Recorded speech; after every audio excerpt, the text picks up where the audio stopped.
আসসালামু আলাইকুম রহমতুল্লাহ।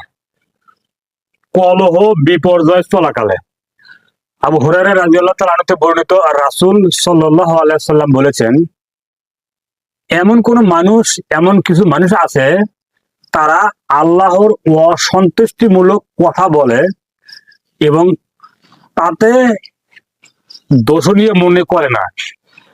এই কথার দরুন তাকে 70 বছর জাহান্নামে থাকতে হবে। সম্মানিত উপস্থিতি, আমি আপনার বলতে চাচ্ছিলাম, আমি আপনি বিভিন্ন সময় বিভিন্ন ক্ষেত্রে বিভিন্ন রকম অসন্তুষ্টমূলক কথা বলে থাকি আল্লাহর নামে, যেটা আমি আপনি কোনো কিছু মনে করি না।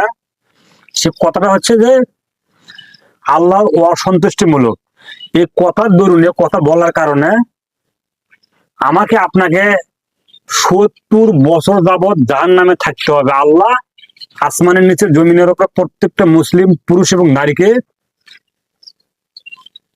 সন্তুষ্টিমূলক কথা বলার তৌফিক দান করে দাও প্রত্যেকটা জায়গায়, প্রত্যেকটা কর্মে। আল্লাহ, তুমি মুহাম্মদ সাল্লাল্লাহু আলাইহি সাল্লামের পদ্ধতিতে আমাদেরকে কবুল করো, আমিন।